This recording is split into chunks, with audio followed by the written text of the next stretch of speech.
बिस्मिल्लाहिर्रहमानिर्रहीम। अस्सलाम वालेकुम नाज़रीन मोहतरम, प्रोग्राम आगाही के साथ मैं हूं आपका मेज़बान फैज़ान मनवर। नाज़रीन मोहतरम, किसी ने कभी सोचा भी नहीं था कि एक वक्त आएगा कि जब सब्ज़ियां, फल और दीगर फसलें मट्टी के बगैर काश्त की जाएंगी। आज दुनिया भर में बड़ी तादाद में मट्टी के बगैर फसलें काश्त की जा रही हैं।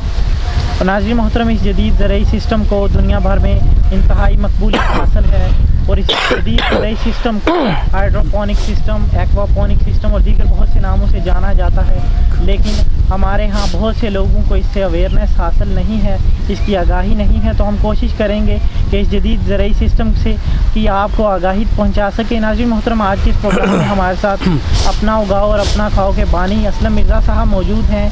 असलम मिर्ज़ा साहब आज़ाद कश्मीर की पहली शख्सियत हैं कि जिन्होंने आज़ाद कश्मीर और गिलगित बल्तिस्तान में इस जदीद ज़रई सिस्टम को मुतारफ़ करवाया और इसमें अपना लोहा मनवाया। हमारे साथ असलम मिर्ज़ा साहब मौजूद हैं। आइए चलकर इनसे जानते हैं कि आखिर अपना उगाओ और अपना खाओ सिस्टम क्या है और ये कैसे काम करता है। आइए चलकर इनसे गुफ्तगू का आगाज़ करते हैं। अस्सलाम वालेकुम असलम मिर्ज़ा साहब। बहुत शुक्रिया असलम मिर्ज़ा साहब, आज के प्रोग्राम के लिए आपने वक्त दिया। सबसे पहले मैं आपसे जानना चाहूँगा कि दुनिया भर में इस जदीद ज़रई सिस्टम को बहुत से नामों से जाना जाता है।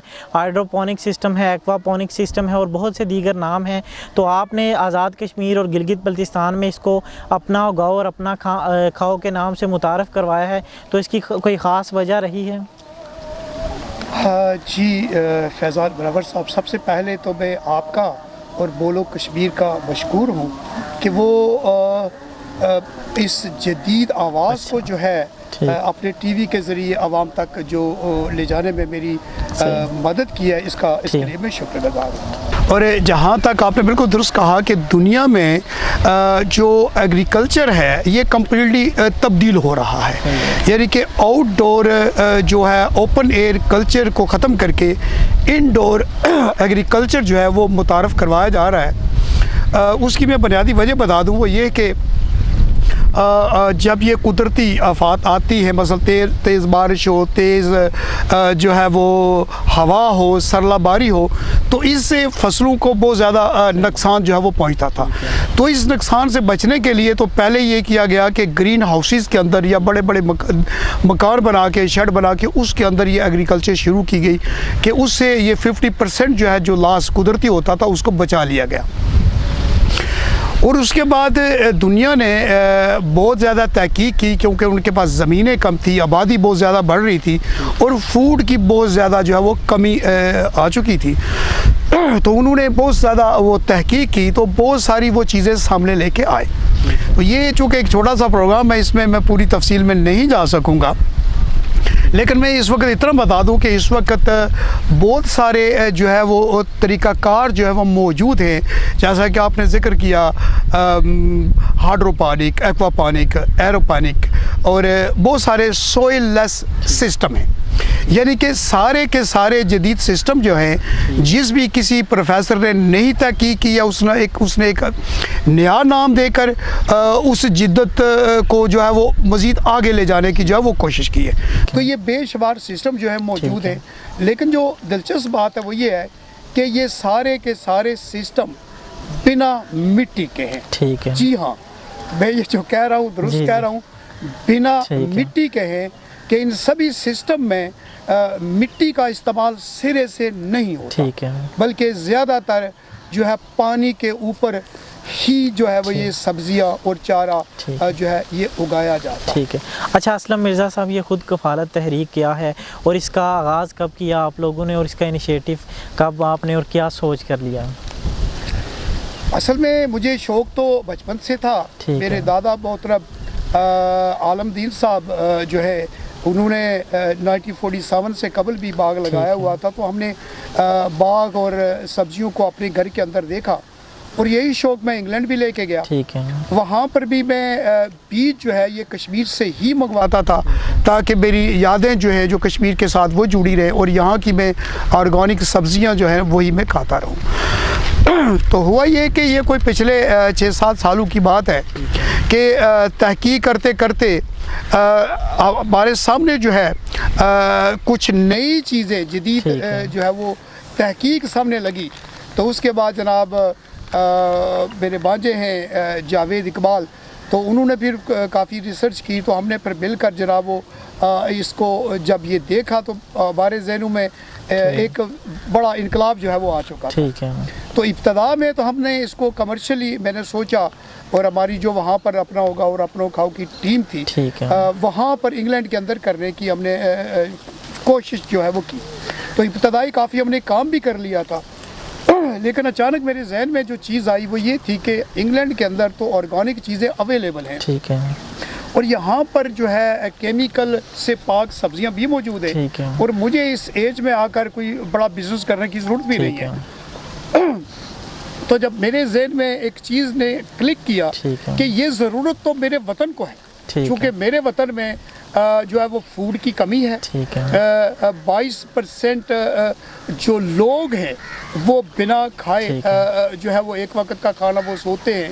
8% और कुछ बच्चे जो हैं ये खुराक की कमी की वजह से जो है वो 5 साल की उम्र से पहले ही दम तोड़ जाते हैं, इस दुनिया से चले जाते हैं। और फिर उसके बाद हमारे पास जो फूड अवेलेबल है वो सारे का सारा जो है केमिकल ज़्यादा है।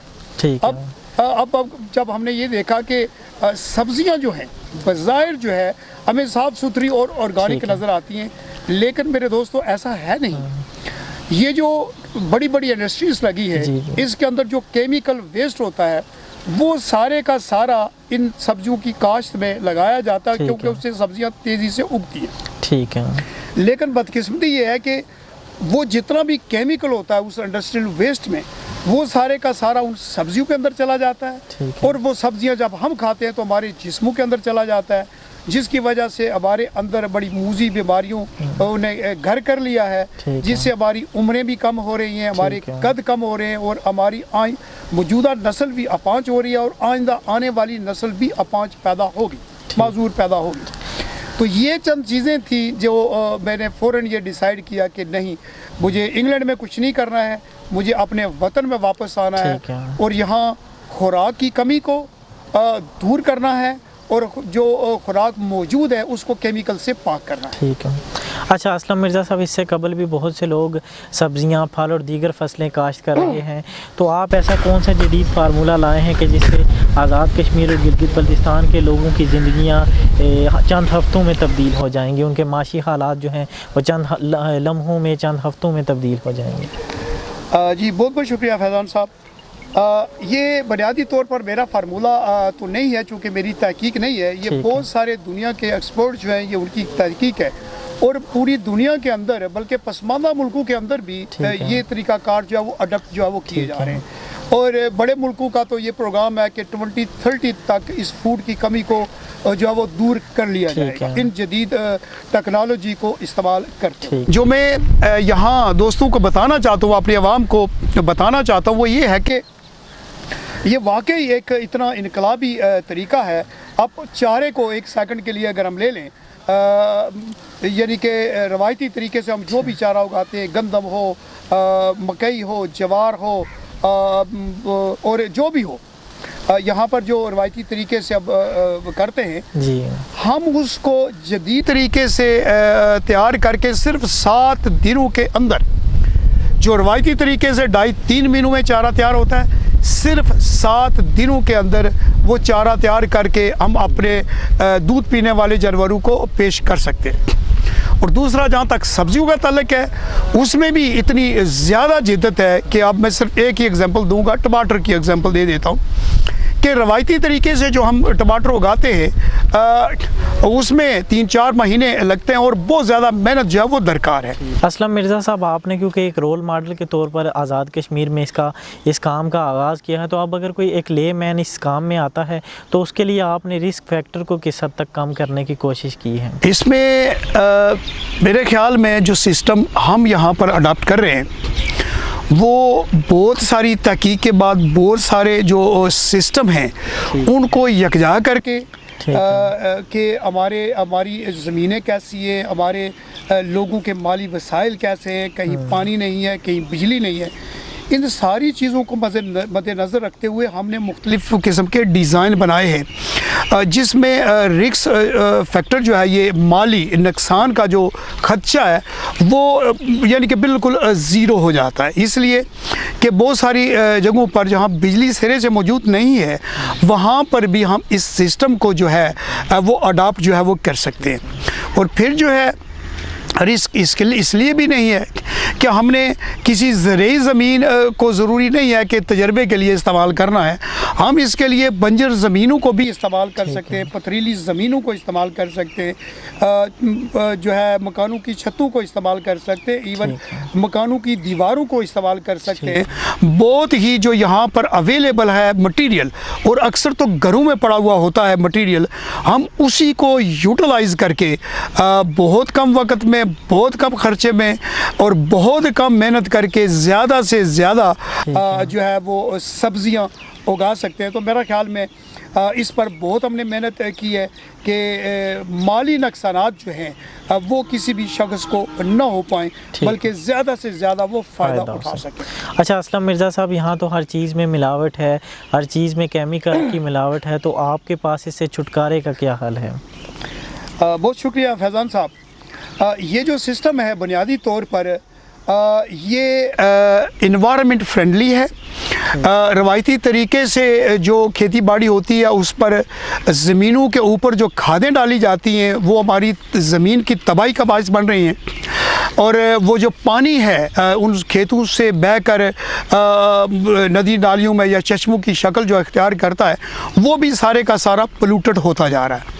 तो ये जो जदीद सिस्टम है, इससे न सिर्फ हमारी ज़मीनें जो हैं वो बच जाएंगी, इन्वायरमेंट जो है वो फ्रेंडली हो जाएगी, पानी हमारे जो है ज़हरीलापन से जो है वो साफ़ हो जाएंगे। वो इसलिए कि इस जदीद सिस्टम में किसी भी किस्म की खाद की, किसी भी किस्म के स्प्रे की सिरे से ज़रूरत ही नहीं है।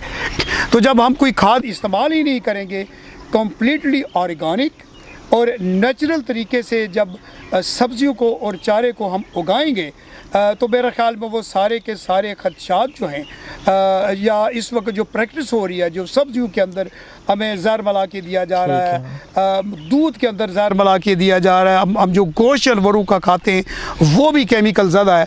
तो ये सारे का सारा सिस्टम एक बार बिल्कुल फ्रेश हो जाएगा, और सारी चीज़ें हमें जब नेचुरल मिलेंगी, हम कुदरत की तरफ दोबारा, नेचुरल तरीक़ों की तरफ जब ये दोबारा जाएंगे, तो एक तो फूड की कमी जो है वो ख़त्म हो जाएगी, और दूसरा हर किस्म के फूड से जो है हम बहुत ही आसानी से केमिकल से छुटकारा हासिल कर सकते हैं। अच्छा, हाइड्रोपोनिक से सिस्टम से कौन कौन सी फसलें काश्त की जा सकती हैं, और हाइड्रोपोनिक चारा क्या है और इसका क्या क्या फ़ायदा है? जी, हाइड्रोपोनिक जो है ये बुनियादी तौर पर सिर्फ़ और सिर्फ पानी से जो है उगाने वाली सब्जियां हैं, चारा है कि ये जो लीव्स की सब्जियां होती हैं ये हाइड्रोपोनिक से बहुत आसानी से उगाई जा सकती हैं, क्योंकि कुदरत ने बीज के अंदर 15, 20 और 21 दिन तक जो है वो बीज के अंदर ही खुराक रखी हुई होती है। तो हमें उस बीज को मज़ीद खुराक देने की ज़रूरत नहीं होती, तो सिर्फ पानी के ऊपर उगाने की ज़रूरत होती है। तो इस हवाले से जो है ये लीफी सब्जियां जो है ये बहुत जल्दी पैदा होती हैं, और बिना किसी केमिकल के, बिना किसी खाद के ये पैदा जो है वो हो जाती हैं। लेकिन इससे जो बड़ी सब्जियां हैं, जो बेलदार सब्जियां हैं, वो फिर एक्वापोनिक सिस्टम से जो है वो तैयार की जाती है। यानी एक्वापोनिक सिस्टम क्या है, उसमें एक और चीज़ का इजाफा कर लिया जाता है कि न्यूट्रिशन जो है वो उन्हें देनी पड़ती है, यानी कि फर्टिलाइज़र जो है वो देना पड़ता है। और वो फर्टिलाइज़र जो है हम मछली पालते हैं, और मछली का जो वेस्ट है उसको इस्तेमाल करते हैं अपनी खेती बाड़ी के लिए, अपनी सब्जियों के लिए, और उससे जनाब वो सारी की सब्जियां उगती हैं, और इससे बेहतरीन इस वक्त फर्टिलाइज़र दुनिया में मौजूद नहीं है। इसके लिए मैं एक एग्जांपल दूंगा। ये जिस जगह आप बैठे, आपने हमारे ये फ़िश फार्म देखा, ठीक है, तो इस फ़िश फार्म के अंदर एक तो हम मछली पैदा कर रहे हैं बड़ी तादाद में, कम्प्लीटली ऑर्गेनिक, या किसी किस्म का हम केमिकल या खाद इस्तेमाल नहीं करते, जो दूसरे लोग मछली को जल्दी बड़ा करने के हवाले से वो इस्तेमाल करते, हम वो बिल्कुल इस्तेमाल नहीं कर रहे।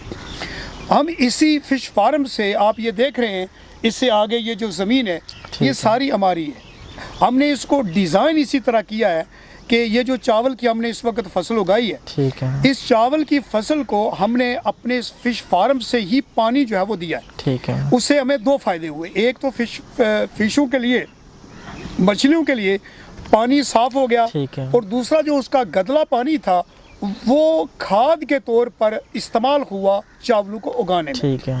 तो मैं अगर ये कहूँ कि ये सिस्टम बुनियादी तौर पर इनडोर सिस्टम जो है यानी कि उस तौर तरीके से ये किया जाता है, लेकिन यहाँ पर मैंने इसे ओपन एयर एक्वापॉनिक सिस्टम कह सकते हैं, जो मैंने यहाँ मुतारफ़ करवाया है, और बड़ी कामयाबी के साथ मैं मछली भी यानी कि पाल रहा हूँ, और चावल की फसल आप देख सकते हैं कि कितनी ज़्यादा हेल्थी है। अभी ये कट रही है, बहुत जल्दी जनाब इसका चावल भी मार्केट में होगा।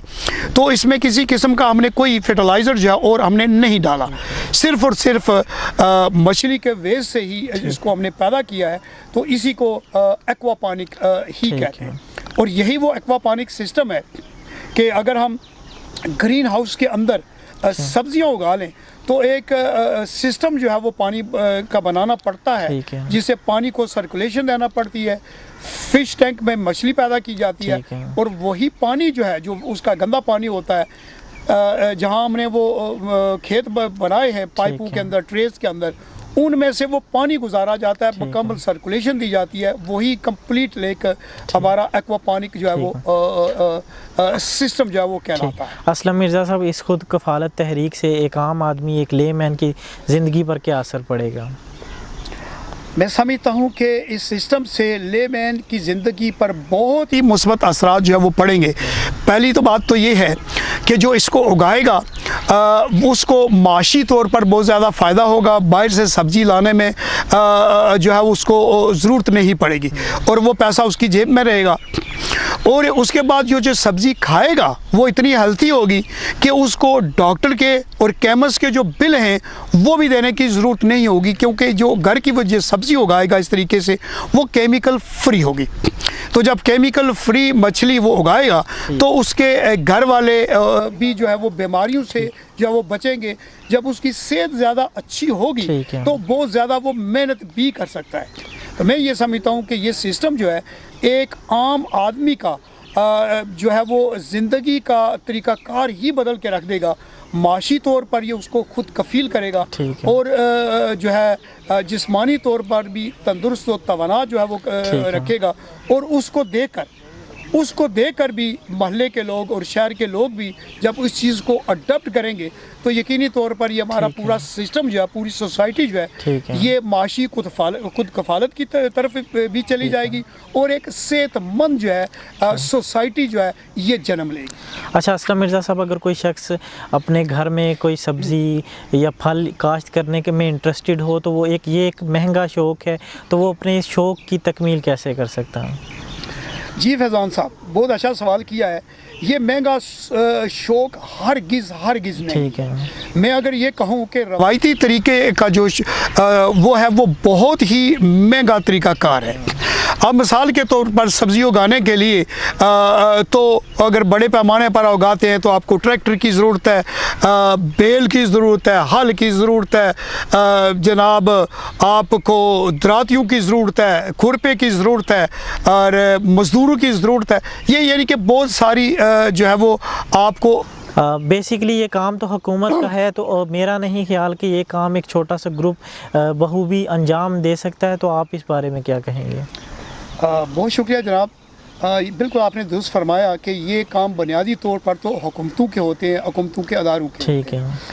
तो मैं तो ज़रा पॉलिटिकल साइड पर नहीं जाऊँगा कि अदारे तो हमारे यहाँ मौजूद हैं, उनको फंड्स भी मिलते हैं, लेकिन बदकिस्मती से अदारों के अंदर बैठे हुए अक्सर लोग जो हैं उस अदारे की अफादियत से भी वाकिफ़ नहीं है। वो सिर्फ़ और सिर्फ अपनी नौकरी के लिए, तनख्वाह के लिए वहाँ पर बैठे हैं, और यहीं से वो सिस्टम चल रहा है। तो इस वक्त हम तो उन अदारों से कुछ ज़्यादा तवक्को नहीं रखते, चूँकि काम तो उन्हीं का है, लेकिन हमने जब ये बेड़ा उठाया है तो यकीनन हम इस अवामी हमायत के साथ ये एक मिशन जो है वो तकमील की तरफ लेके जाएंगे। ठीक है। लेकिन उसके साथ साथ हम उन अदारों को भी अप्रोच करेंगे कि वो जो अपना उनका जो करदार है, जो रियासती करदार है, वो भी जो है वो पूरा करें। और फिर हमारी आगे कोशिश ये होगी कि उन अदारों के अंदर जो केपेबल लोग हैं, जो उस अदारे के मुतल्लिका लोग हैं, उनको मेरिट की बुनियाद पर वहाँ पर जो है वो रखा जाए और उन अदारों को अपनी जो है उनका जो काम है उस हवाले से जो है उनसे काम भी लिया जाए। तो इस चीज़ को भी हम कोशिश करेंगे कि साथ साथ रियासत के वसाइल को भी हम आवाम के लिए जो है वो उसके सरफ में जो है वो लेके आए। अपना उगाओ और अपना खाओ की अब तक की क्या अचीवमेंट्स रही? हाँ जी, बहुत अच्छा सवाल। अचीवमेंट के हवाले से मैं समझता हूँ कि इस मुख्तर से अरसे में बहुत ज़्यादा जो है वो अचीवमेंट है। पहली तो आगाही के हवाले से मैं बात करूँगा कि गिलगित बल्तिस्तान हो, वहाँ पर भी हमारे जो है वो आगाही प्रोग्राम हुए हैं और आज़ाद कश्मीर के बहुत सारे शहरों में ये आगाही जो है वो प्रोग्राम हो चुके हैं। ठीक है। और इसमें मैं आगाही के हवाले से ये जो अचीवमेंट के हवाले से मैं आपको ये शेयर करना चाहता हूँ कि इस वक्त बहुत सारे हमारे दोस्त जिनको मैंने व्हाट्सएप के ऊपर जो है वो ट्रेन किया है, उन्होंने जनाब जाकर ग्राउंड के ऊपर चारे को उगाया है। शीप फार्म जो है, गोट फार्म बनाए हैं, डेयरी फार्म जनाब वो बना रहे हैं। कुछ लोगों ने 2-2 4-4 भैंसें जो है वो रख लिए, चारा खुद वो उगा रहे हैं। और उसके बाद हमारी टीम ने जो है चलगूज़े के पौधे जो है गिलगित बल्तिस्तान से लाकर आज़ाद कश्मीर के अंदर जनाब वो लगाए हैं।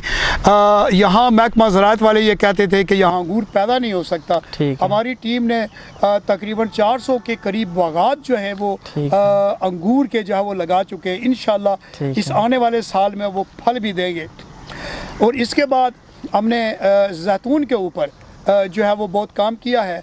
उसके पौधे जनाब बहुत ज़्यादा लगाए जा चुके हैं ताकि जैतून का तेल जो है हम उसको इस्तेमाल करें और ये जो आर्टिफिशियल तेल हम खाने पर मजबूर हैं उससे छुटकारा हासिल किया जाए। उसके बाद जनाब जदीद जो है वो फल अवाकाडो जो कि दुनिया का महंगा तरीन जो है वो फल है, हमने उसको मुतारफ़ करवाया। यहाँ हमारे एक कज़न है, उनके यहाँ तकरीबन 5 साल का वो पौधा जो है वो हो चुका है, फल देने के करीब है। तो और भी बहुत सारे दोस्तों ने अवाकाडो जो है वो उगाया है।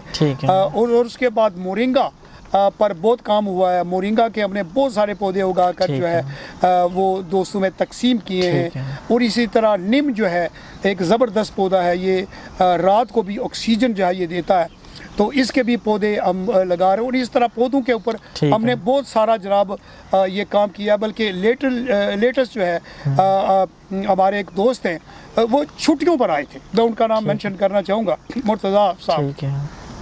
वो छुट्टियों पर आए थे, मशरिक़ वस्ता में मजदूरी के लिए गए और छुट्टियों का टाइम जो है उन्होंने सारे का सारा जो कुछ सीखा था उस पर अमल किया।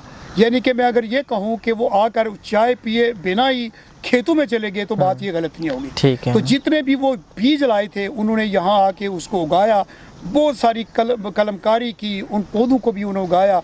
और जो ये है ज़ाफ़रान भी जो है उन्होंने मुख्तलिफ स्टेजेस के ऊपर उसको उगाया। और यानी कि अल्हम्दुलिल्लाह बहुत ही कामयाब जो है काश्तकारी ज़ाफ़रान की जो है वो हुई है। तो ये तो पूरे आज़ाद कश्मीर और गिलगित बल्तिस्तान के अंदर दोस्त इस पर जनाब वो काम जो है वो कर रहे हैं। लेकिन उसको बहुत ज़्यादा हमें सोशल मीडिया के ऊपर लाने की ज़रूरत है, मीडिया के ऊपर लाने की ज़रूरत है। बहुत सारे दोस्त अभी वीडियो बना के शेयर नहीं कर रहे। मैं उन दोस्तों से ये रिक्वेस्ट करूँगा कि वीडियोज़ बनाकर दूसरे दोस्तों में शेयर कीजिए ताकि लोग इंस्पायर हों आपके काम से और वो भी हमारी इस तहरीक के साथ जुड़ जाएँ।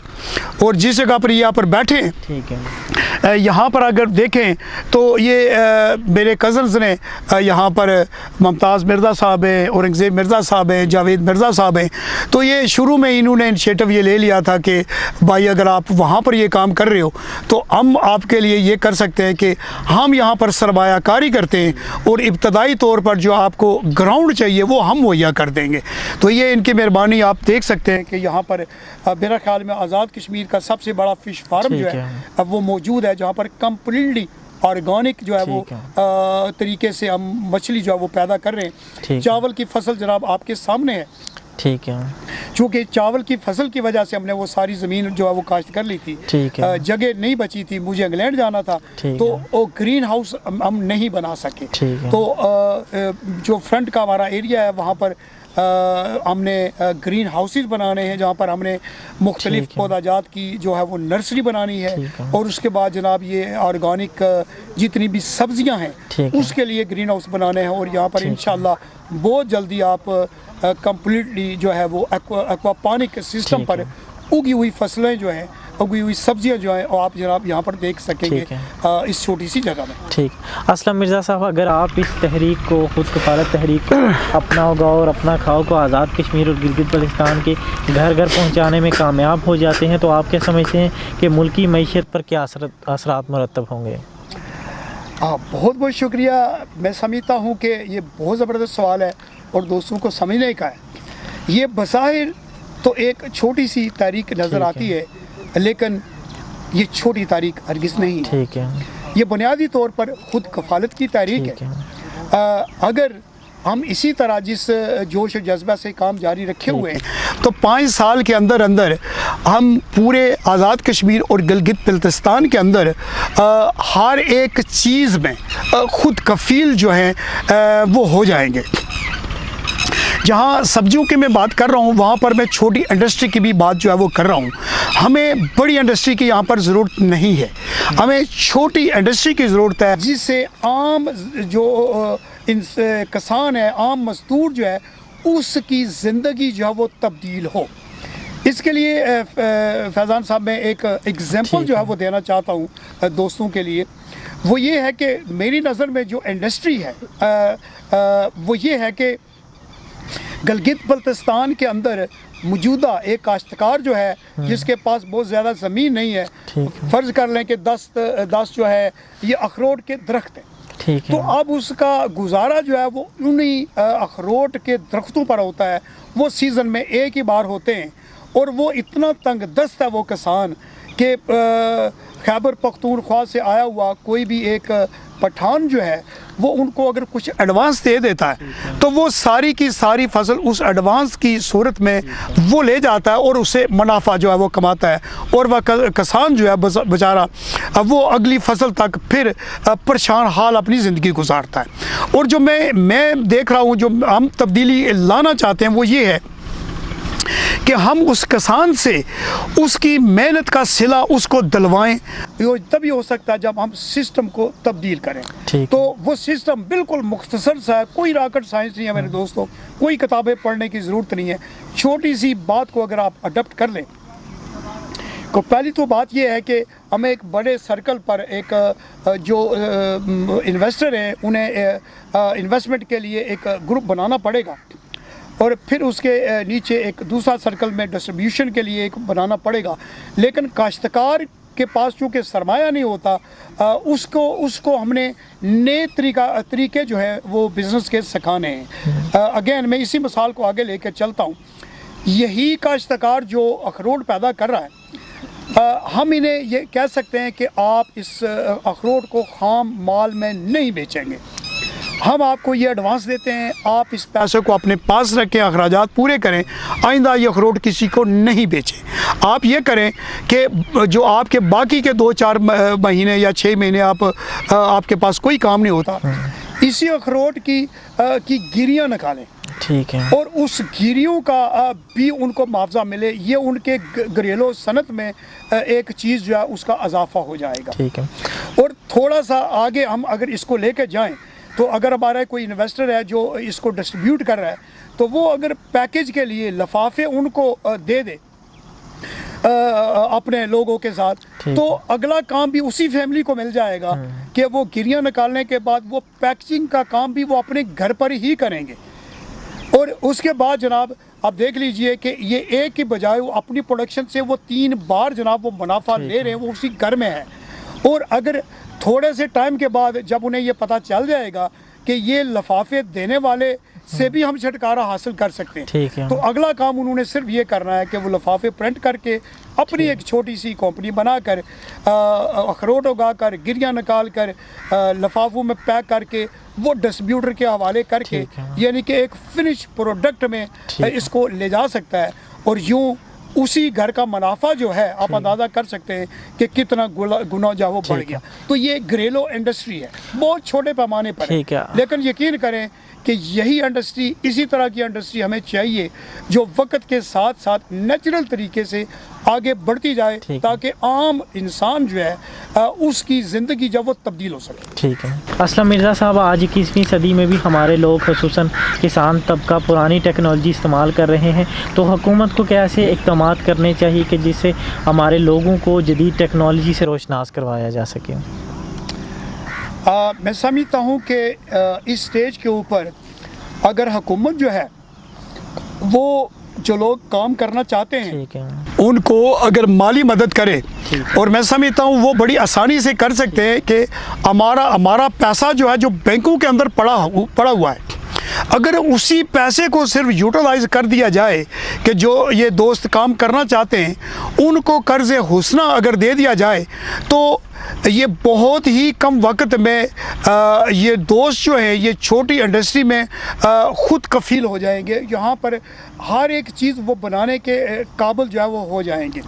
हम ऐसी छोटी सी इंडस्ट्री जो है वो बता सकते हैं कि जो छोटे पैमाने पर 5 से 7 लाख खर्च में जो इंडस्ट्री बन सकती है, जिस पर हर एक शख्स जो है माहवार जो है 40 से 50 हज़ार रुपया अपने घर में जो है वो अपना ही बास बन के वो पैदा जो है वो कर सकता है। इस कठिन काम को शुरू करते हुए आपको बहुत सी यकीनन हर्डल्स का सामना करना पड़ा होगा, तो आज भी एक ऐसा वाक़या जो आप हमसे शेयर करना चाहें इस सफ़र के दौरान? बहुत दिलचस्प सवाल है फैज़ान साहब। इसमें मुझे सबसे जो मुश्किल मरहला इब्तदाई तौर पर जो है वो सामने आया वो ये था कि जब मैं आगाही मुहिम के लिए दोस्तों को इकट्ठा करता था सिविल सोसाइटी को, तो जब मैं इब्तदा में ये बात करता था कि ये जो जदीद तरीक़ाकार है इसमें हम मिट्टी का इस्तेमाल नहीं करते और ये पानी पर ये चीज़ सब्ज़ियाँ जो है ये उग सकती हैं, अनाज हम उगा सकते हैं। तो ये एक ऐसा मरहला था कि मुझे बड़ा पढ़े लिखे लोगों के साथ भी बड़ा वो जो है वो यानी कि बहस करना पड़ी, क्योंकि उनका ये कहना था कि उनके तसव्वुर में भी नहीं है कि वो बहुत अजदाद से ये सुनते आए हैं कि बीज जो है वो सिर्फ मिट्टी से उगता है। तो हमने जितना भी पढ़ा है, जितना भी हमारे पास नॉलेज है, उससे तो बीज मिट्टी से उगता है।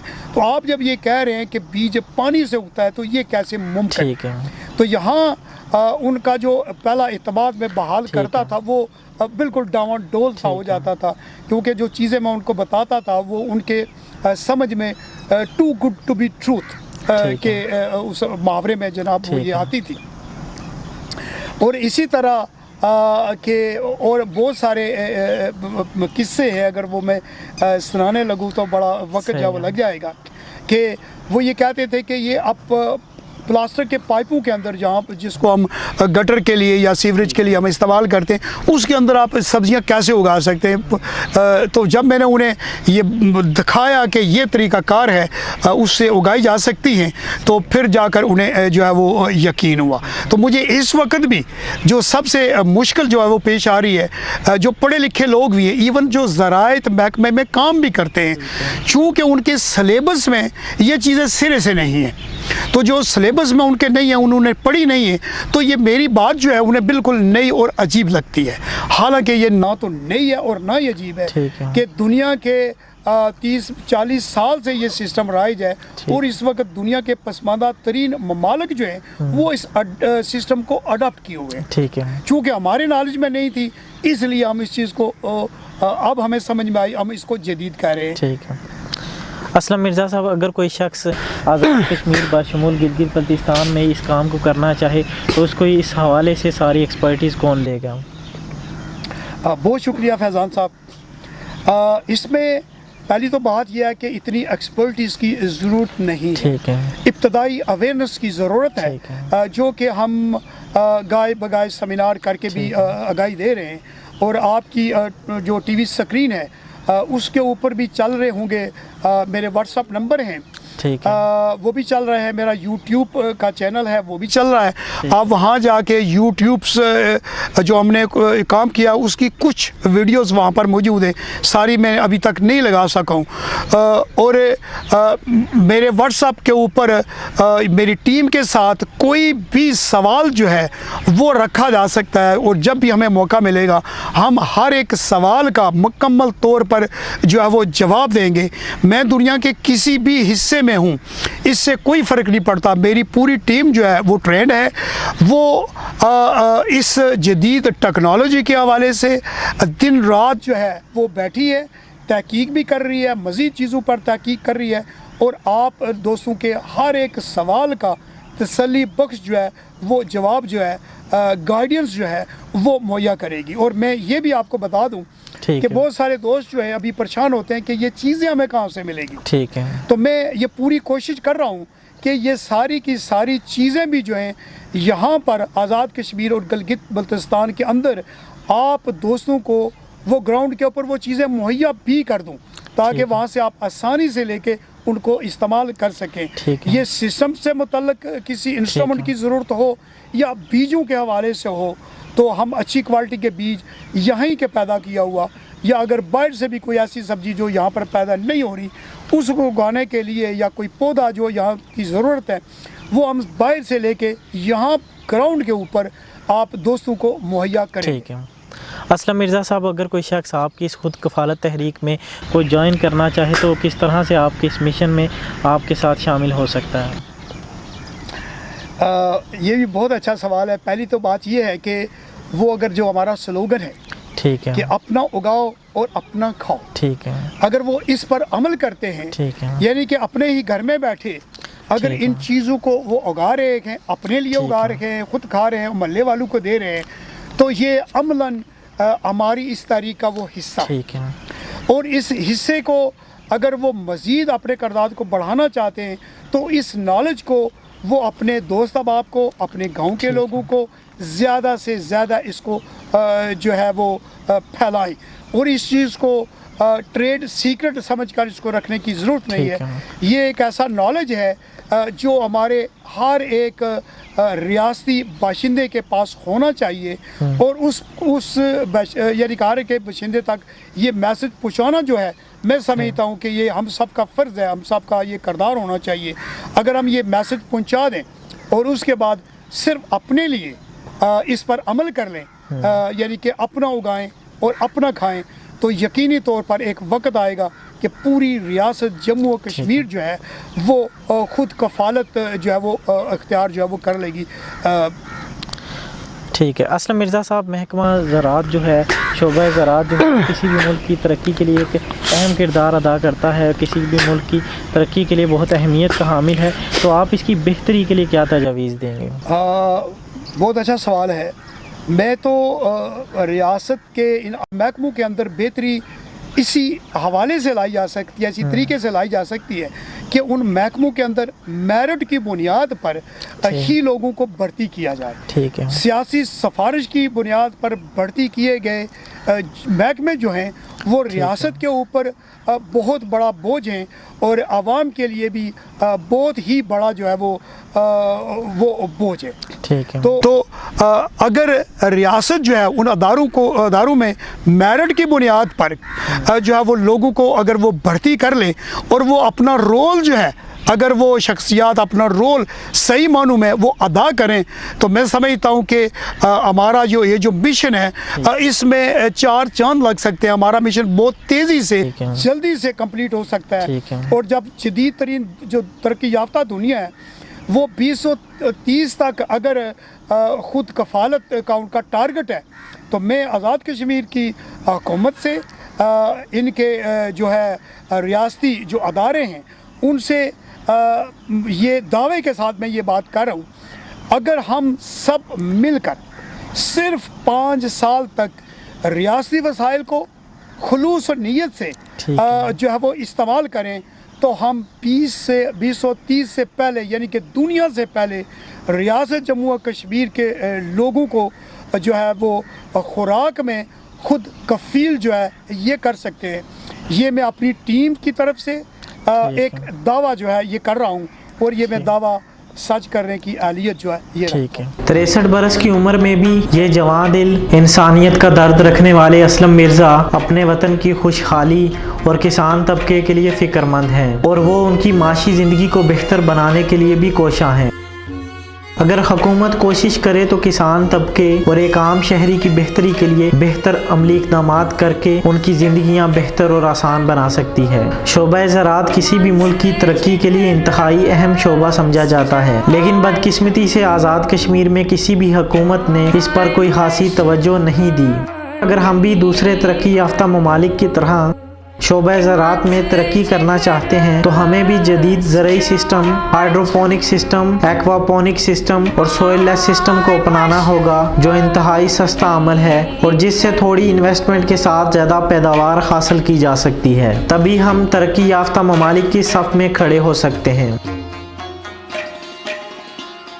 बुनियादी तौर पर यह हुकूमत की जिम्मेदारी बनती है, लेकिन बहसियत अवाम, बहसियत कौम हमें खुद भी वतन अजीज़ की खुशहाली के लिए हर मुमकिन कोशिश करना होगी।